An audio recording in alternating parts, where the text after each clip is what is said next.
आज के talk show एक हस्ती के नाम, जो बिहार के मुजफ्फरनगर में विशेष रूप से प्रसिद्ध हैं अपने सद्कार्यों की वजह से। कुछ हस्तियां ऐसी होती हैं कि जो अपनी रोशनी से घरों दूसरों के घरों को रोशन कर देती हैं। आज हमारे साथ में हैं डॉक्टर अरुण शाह, मुजफ्फरपुर से, बिहार से, जो अपना कार्य तो खुद कर ही रहे हैं अपने क्लिनिक का, पर अपने साथ में गरीब बच्चों की जो सेवाएं और समाज की जो सेवा कर रहे हैं वो बहुत ही अतुलनीय है। इन्होंने अपना जीवन पूरा इसी कार्य को समर्पित किया है, और मैं इनको एक दशक के ऊपर से जानता हूँ, पर इनमें कुछ भी बदलाव नहीं आया। ये आज भी वैसे के वैसे ही कार्यों में संलग्न है। आप देखिए कि ये पूरे समाज सेवा में जुड़े हुए हैं और हर जगह जीवंत हैं। गायकी के द्वारा महफिलों की शान भी है, और एक जीवन इनका लग्नशीलता, इनकी इंसानियत की पहचान है। हर सत्कार्य में हाजिर हैं, गायकी में हो या एकेडमिक्स हो या संस्था का कार्य हो।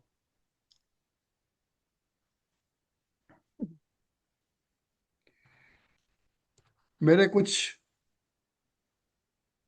सवाल हैं अरुण जी से। आपको पिछले 40 वर्षों से एक वरिष्ठ बाल रोग विशेषज्ञ है मुजफ्फरपुर में। मुजफ्फरपुर बिहार में काफी आपका नाम है। आप कुछ विशेष तो आपने कुछ स्वभाव के द्वारा ही करा होगा और लोगों का दिल जीता होगा। हम आपसे कुछ सुनना चाहेंगे। मेरी सबसे पहले तो मैं अपने बड़े भाई का हार्दिक आभार प्रकट करता हूं कि उन्होंने मुझे इस प्लेटफॉर्म दिया। मैं तहे दिल से आपका धन्यवाद करता हूं। पिछले 40 वर्ष से ज़्यादा रहकर 1984 से मैं यहाँ कार्यरत हूँ। और मैंने अपने प्रोफेशनल कैरियर में अ, सबसे ज़्यादा महत्व दिया है पेशेंट्स केयर का, पेशेंट कंसर्न का, पेशेंट के प्रति कंपेशन का। और उसमें हमारी ट्रांसपेरेंसी रही है, हमारी ऑनेस्टी रही है, मेरा हार्ड वर्क रहा है। और ये अतिशयोक्ति नहीं होगी कि अभी भी मैं इस 40 वर्षों में लोगों को का दिल जीत, हजारों हजार फैमिली का दिल जीता है मैंने अपने कार्यों से। क्योंकि अगर आपके प्रोफेशनल कैरियर में अगर आपकी डायग्नोसिस अच्छी है, आप में ट्रांसपेरेंसी है, आप में मतलब कि ऑनेस्टी है, आप में मतलब कि कंपेशन है, आप पेशेंट के हित में सोचते देखते हो कि हम क्या कर सकते हैं उनके लिए, तो निश्चित रूप से इसका ये इसका बहुत ज़्यादा मतलब कि लोगों में विश्वास जगता है। ये विश्वास ही है कि पिछले 40 सालों में मैं 3 जनरेशन देख रहा हूँ। जैसे grandparents to grandchildren, जिस दादा को देखा था उसका पोता या पोती या नाती या नतनी को भी देख रहा हूँ। ये देख करके बड़ी हार्दिक प्रसन्नता होती है कि इतना अटूट मेरा विश्वास रहा लोगों का। लोग मतलब कि अभी भी सिर्फ ये कहते हैं कि डॉक्टर साहब एक बार आप देख लीजिए, आप उसके बाप को भी देखे हैं, इसके दादा को भी देखे हैं। तो ये मेरी सबसे बड़ी उपलब्धि है। अ, और कि मैंने जो मेडिकल प्रैक्टिस में जो यहाँ पर जो ख्याति प्राप्त की है, जो अपार मान सम्मान प्यार प्राप्त किया है, वो इसी की वजह है। और ये कोई बहुत डिफिकल्ट नहीं है, हर आदमी अपने जीवन में इसको उतार सकता है। आप समाज अपने क्लिनिक के साथ में आप ये गरीब परिवारों की जो सेवा करते हैं, उसमें आप इतना समय कैसे निकालते हैं और कैसे मैनेज करते हैं, और उनको ये जो मुफ्त में दवाएं और कंबल बांटते हैं, ये सब, हाउ डू यू मैनेज? देखिए ये सब कुछ संभव है अगर आपके पास वो जुनून हो, जज्बा हो, जोश हो। सही बात है। तो टाइम मैनेजमेंट के चाहे तो सब कुछ हो सकता है। अब मेडिकल प्रैक्टिस ही नहीं हमारी टॉप मोस्ट प्रायोरिटी है। समाज ने हमें बहुत कुछ दिया है, और ये हमेशा रहता है मेरे दिमाग में कि हम कैसे उसको वापस करें। कैसे उन सही बात। Marginalise section of the society जो है, lesser privilege section of the hmm. Society जो गांव में हम्म। रहती है, सही बात है। जो हम तक नहीं पहुंच पाते हैं, हम उन तक पहुंचे। इसलिए हम हम्म। गांव में जाते रहे हैं। और हम्म। हमने हजारों हजार मतलब कि मेडिकल कैंप्स किए होंगे, हजारों हजार मतलब कि हमने अवेयरनेस प्रोग्राम किया होगा, जिसमें खास करके न्यूट्रिशन, इम्यूनाइजेशन एंड सैनिटेशन पर हमने फोकस किया, ताकि it is a part of the component of the preventive paediatrics, ताकि लोग, डॉक्टर, दवा और हॉस्पिटल से उनको मतलब कि जाना नहीं पड़े, उनके बच्चे हम्म। स्वस्थ रहें। हम्म। तो ये टाइम अब मैनेजमेंट है कि टाइम मैनेजमेंट में आप कर सकते हैं, ऐसा कुछ नहीं है। You have to set your priority time according to management के योर। साथ अरुण जी फाइनेंशियल मैनेजमेंट भी तो रहता है ना। सर जी, मैंने कभी भी इस चीज को, इस पर बहुत ज्यादा फोकस नहीं किया कि मेरा कितना जो खर्च हो रहा है, क्योंकि मैं यही चीज देखता हूँ कि जो मुझे मिल रहा है समाज से मिल रहा है, और हमें, I am leading a very good life, and उसके बाद अगर कुछ बचता है तो इट इज ए, ये उन्हीं का हक है। तो मैं इस चीज को हमेशा याद रखता हूँ कि मानवता या ईश्वर को हमेशा याद रखता हूँ, और मृत्यु को भी याद रखता हूँ कि यस, कि समय तो बीत जाएगा, बातें रह जाएगी। और जो भी मैं करता हूँ अपने सेल्फ सेटिस्फेक्शन के लिए, किसी को कोई मुझे ऑनर मिले ना मिले, इससे कोई मतलब नहीं है, अपनी आत्मसंतुष्टि के लिए उन तक ये। पहुंचता हूँ। 30 किलोमीटर, 40 किलोमीटर, यहाँ तक कि 50-60 किलोमीटर में जाता रहा हूँ। और गांव में जा करके निःशुल्क हमने दवा बांटी, जांच किया, अवेयरनेस प्रोग्राम किया, चाहे वो कैलेमिटी जो जितनी हुई है विगत कई कई सालों में, जैसे फ्लड हुआ है, बाढ़ बाढ़ पीड़ित लोगों को, कोविड हम्म। में हमने बहुत ज्यादा मतलब कि ब्लैंकेट्स जी। वगैरह जी। डिस्ट्रीब्यूशन, जैसे हम्म। जाड़े वगैरह में। ये मैं लगातार, ये मेरा क्या है, मेरा अंदर का इंटरनल, मेरा मेरा इंटेंस पैशन है। और ये पैशन ही मुझे, मेरा ड्राइविंग फोर्स है। और मुझे लगता है कि माता पिता का आशीर्वाद और ईश्वर का, God, it is a blessing of God, कि I have been able to do all this work without any problem. सब इससे कुछ ऐसा लगता है संभव कि है जैसे कि अगर आपके दिल आप में, में दृढ़ शक्ति है। इससे अरुण जी मुझे ऐसा लगता है आपके दिल में सिर्फ दया का भाव नहीं, आप में दरिया दिली भी है साथ में। कि जो आप मतलब टाइम के साथ साथ अपने जेब से भी पैसे निकाल के उनको ही सेवा करते हैं, तो ये एक आपकी दिलदारी है। और आप कि सिर्फ उसको दया का भाव नहीं कह सकते हम, कि ये सिर्फ दया के भाव से आप कर रहे हैं। मैं हमें आप में दिल में कुछ जज्बा है कि कुछ करना है समाज के लिए। तो इससे ये दर्शाता है कि आपकी बात से हमारी मैं संस्था, हमेशा सर्वोच्च संस्था जो है मैं आईआईपी, हमेशा सोचता हूँ कि हमारी जो आईआईपी सर्वोच्च संस्था है जिसमें आप माननीय सीनियर सदस्य हैं, इसमें भी आपने कुछ वर्षों पहले काफी कुछ बच्चों के लिए काम किया था। क्या उसके बारे में कुछ बताएंगे आप? जैसे कि वो देखिए, एनआरपी 84 वगैरह के में। बाद जो भी हमने, हम्म। हाँ हाँ, 84 के बाद जो भी हमने कम्युनिटी हेल्थ सर्विसेज किया, खास करके इस रीजन में, मुजफ्फरपुर डिस्ट्रिक्ट में, गांव गांव में जाकर कि वो भारतीय बाल अकादमी के बैनर के तले तले ही हमने किया। और जहाँ तक आईएपी का सवाल है, मैंने बहुत एक्टिवली मैंने इन कई चीज़ों में बढ़ चढ़ के काम किया। मसलन हमने जब मुझे भार सौंपा गया state academic coordinator IAP NRP FGM, जैसे इंडियन जी। एकेडमी जी। पीडियाट्रिक्स फर्स्ट जी। गोल्डन जी। Minute, neonatal first golden resuscitation minute में। प्रोग्राम, उसमें हमने उसमें हमने हमारी टीम ने, हमारी टीम जो थी, जो ट्रेनर्स थे, उन्होंने बिहार के हर कोने में जाकर, पैरामेडिकल स्टाफ हो चाहे डॉक्टर्स हो, सबको जाकर के 4,000 से भी ज्यादा लोग को ट्रेनिंग किया। वाह। और I am grateful to the Indian academy of paediatrics की उन लोगों ने हम लोग को लगातार 3 साल, मतलब कि हमारे आउटस्टैंडिंग वर्क को देखते हुए हमें ऑनर किया गोल्डन अवार्ड से। 2017 में बस अचानक मुझे हार्ट की प्रॉब्लम हुई, मैं मेरा बाईपास जी। सर्जरी जी। हुआ, जी एंड मुझे डॉक्टर्स मालूम। Advise me to slow it down. तो ये हम्म। गॉड, हाँ जी, ये गॉड की इच्छा थी कि मुझे और कुछ ज्यादा दिन जीना है। तो I have to be, because इस उन दिनों मुझे याद आ रहा है कि मैं सुबह 4 बजे 5 बजे उठ करके यहाँ से Chhapra, Siwan, name any district I use to visit, and use to come back by 2 o'clock in the night. So it was used to be very Herculean task. लेकिन तो भी क्या था कि जो काम करने की एक जो पैशन था, एक जुनून था, वो हम करते रहे। हर हफ्ते में एक बार तो हम लोग जरूर जाते थे, हमारी टीम, और जाकर के ट्रेनिंग देते जी थे। जी। दूसरा काम जो मैंने आईएपी ने मेरे सुपुर्द किया, वो था कि as a national member of the national task force, जब डॉक्टर विजय यावले प्रेसिडेंट थे तो उन्होंने मिशन ट्रिपल ए लॉन्च किया था। उसमें मिशन ट्रिपल ए मतलब अवॉइड एंटीबायोटिक एब्यूज, तो हमने अवॉइड डेफिनेटली। उसको उस अवेयरनेस, जी, इसलिए हमने उस प्रोग्राम में बढ़ चढ़ के हिस्सा लिया, पूरे मुजफ्फरपुर डिस्ट्रिक्ट में गांव गांव में जाकर के डॉक्टर्स को, सभी जगह, कि हम कैसे मतलब कि एंटीबायोटिक एब्यूज को कम कर सकते हैं, क्योंकि there were two dangers associated with antibiotic abuse. One was the side effects, and other was the emergence of antimicrobial resistance. तो इसमें हमने लगातार हमने इस सालों साल हमने इस पर फोकस किया, और अभी भी फोकस कर रहे हैं। आज भी अगर हमारे सारे पेशेंट हैं, उनमें 80% से ज्यादा बच्चों को मैं एंटीबायोटिक नहीं लिखता हूँ। जी। I believe that most of the diseases are self-limiting and they don't require antibiotics.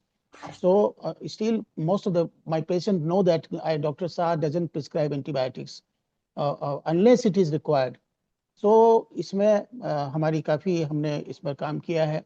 IAP की तरफ से जो इनका इनका डेज होता है, वीक्स होता है, जैसे ओआरएस वीक डे है, इम्यूनाइजेशन वीक है, प्री हम्म। मैच्योर वीक है, और हाँ। ब्रेस्ट फीडिंग वीक है। इसको हम लगातार सेलिब्रेट करते रहे हैं, स्कूलों में जाकर, यूनिवर्सिटी में जाकर के, नहीं सर, कॉलेजेस में जाकर के। मैंने हमेशा देखा है आपको काफी लग्नशीलता से आपने संस्था का काम करा है। और मैं ये जो एंटीबायोटिक एब्यूज की जो डॉक्टर विजय ओले साहब उस टाइम प्रेसिडेंट थे, मेरा ऐसा मानना है कि डॉक्टर इतना मिसयूज नहीं करते एंटीबायोटिक का जितना कि केमिस्ट के थ्रू होता है। शायद इस प्रोग्राम में ये केमिस्ट लोगों को इन्वॉल्व करना ज़्यादा जरूरी था, कि जो कि on the tab on the shop they are giving the medicine and antibiotic भी देते हैं और साथ में सब कुछ दे देते हैं। तो उस प्रोग्राम में इसका भी एक इंक्लूजन बहुत जरूरी था, जो शायद मिस हो गया।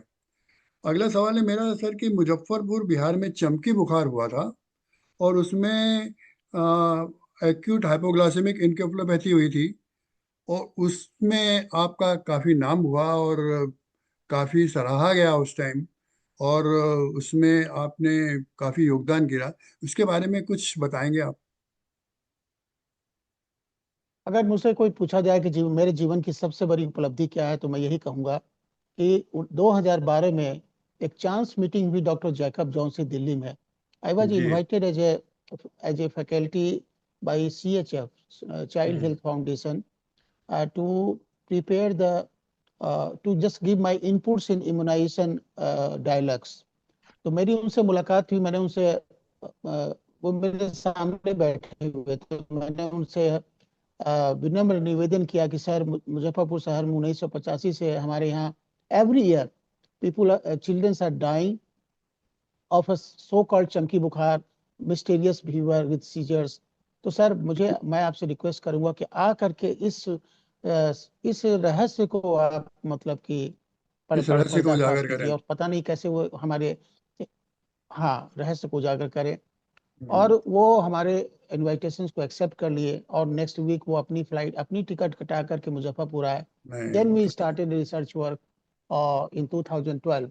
एंड तब तक के लिए सिर्फ हाथ पर मतलब कि चल रहा था, किसी को कुछ नहीं पता था कि ये प्री मानसून में मुजफ्फरपुर के सर्टेन ब्लॉक्स में ये जो एक एईएस है, तथाकथित एईएस, ये है क्या, इन्फेक्शस है, मेटाबॉलिक है, या टॉक्सिक है, किसी को कुछ नहीं मालूम था।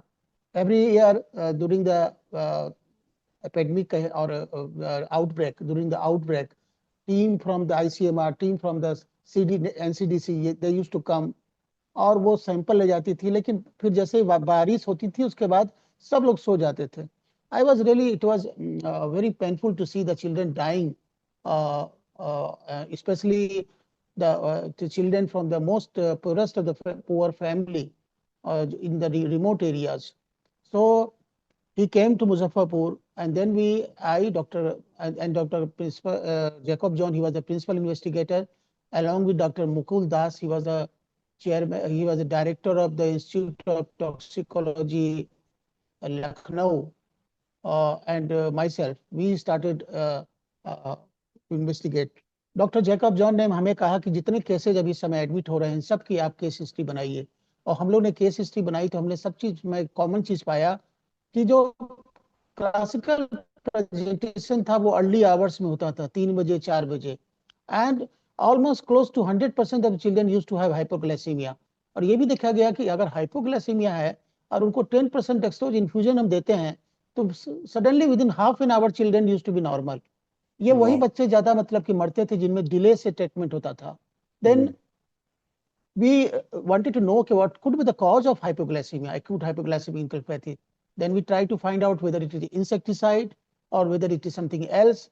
Then we found that most of the children in that that region, from that socio-economic background, वो मतलब कि इस सीजन में सीजनल जो हमारा फ्रूट्स होता है जिसके लिए पूरे दुनिया में फेमस है, they without taking anything they used to visit the orchids, मतलब बगीचे में जाते थे और दिन भर बिना कुछ खाए पिए घर का वो वहां पर हाफ राइप या मतलब कच्चा सड़ा कच्चे खा गिरा लेते हुआ थे। खा लेते थे।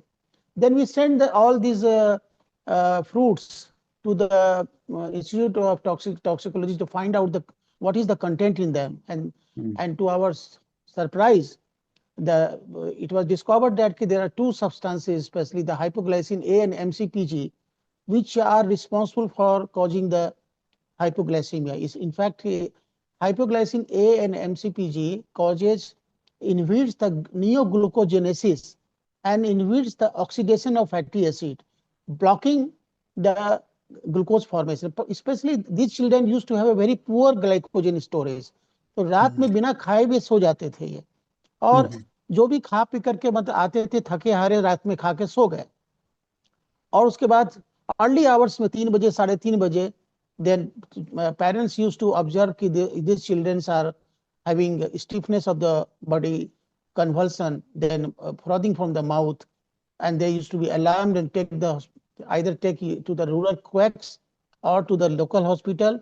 And by the time they used to get the 10% dextrose, it used to be too late, and most of the children used to succumb or used to develop, even they survived with the neurological sequelae. So we just came to a conclusion that it is the malnutrition in those children, one, starvation, number two, that used to starve whole day, and number three, the triggering factors was the hypoglycin and MCPG in seasonal fruits, which cause the ultimate damage. So we gave a guidelines to the government of Bihar that any child, especially in this season, should not sleep without taking meal. And please, you will be surprised to know that since last 4 years, once government of Bihar accepted our this guidelines, SOP में उन्होंने एक नारा दिया कि वो चमकी को धमकी। ये चमकी को धमकी it consisted of 3 parts. One was खिलाओ, रात में खिला के सुलाओ। दूसरा, रात में सुबह में जगाओ, देखो तुम्हारा बच्चा बेहोश तो नहीं है। तीसरा, अगर बेहोश है तो तुरंत हॉस्पिटल ले जाओ ताकि उसको 10% डेक्सट्रोज इन्फ्यूजन देना पड़े। You will be surprise to know कि उसके पहले जो गाइडलाइंस थी वो anti fungal, antibiotics, I mean those used to be the guidelines of any child coming with so-called AES with a fever or seizures or loss of consciousness. The entire guidelines changed that any child who used to come, they used to get the first blood sugar test done, and if there was a hypoglycemia less than 40 mg%, then get a shot of the 10% dextrose in the bolus form, and dramatic recovery. तो 4 साल से अभी तक almost cases had drop down almost two 0। 2020 के बाद से एक भी केस हम लोग को देखने को नहीं मिल रहा है। बहुत अच्छी सर, मैसिव इसके लिए मैं अवेयरनेस। आपको बधाई देना चाहूँगा कि जो आपने जेकब जॉन साहब के साथ जो काम करा और लखनऊ की लेबोरेटरी के जो संचालक थे उनके साथ जो मुकुल आपने काम दास। करा।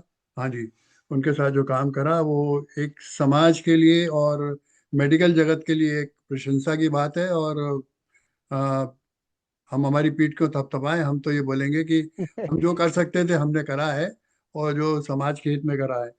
आपके आर्टिकल और संस्मरण छपते रहते हैं, ये इसके बारे में मुझे काफ़ी मालूम है कि मैगजीन और अखबारों में आपका काफ़ी नाम होता है। और वैसे आप पेडिकॉन में स्टेट और सिटी आईपी ब्रांच में भी आपका काफ़ी योगदान है, और आपके लेक्चर सुनने को मिलते रहते हैं। और आ, शायद इस बार हमारी मुलाकात पेडिकॉन में नहीं हो पाई, या तो कहीं हम मिल नहीं पाए या आप आए नहीं। तो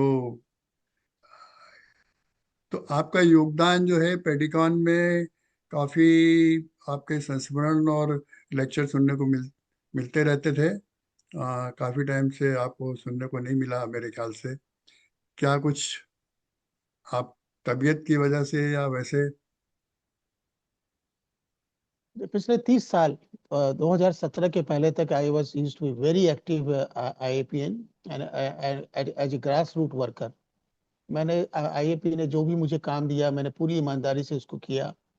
और ये yes I was privileged to be invited as a chairperson, as a guest faculty, as a moderator in almost all the pedicons. I represented the executive board twice in 2012 and 2018. I was the president of Bihar chapter IAP in 2018 as well, and also the chairperson of the East Zone IAP in 2019 also. So in various capacity I have worked, and it was always a pleasure and a privilege, and I learned a lot of things from the IAP. I have made a lot of good friends in the IAP, and believe me, IAP ने जो मैंने IAP को उतना नहीं दिया जितना IAP ने मुझे दिया। और I always because my line of practice is definitely has been influenced by the IAPA guidelines, and talking with the various senior pediatricians, I've learned a lot. And as far as uh, academics are concerned, definitely still I keep myself updated about pediatrics. Reading is my habit. I don't watch TV. I don't read newspaper. In leisure hour, usually I read a lot of new things. I keep myself updated. आने वाली पीढ़ी के लिए ये आप क्या संदेश देना चाहेंगे?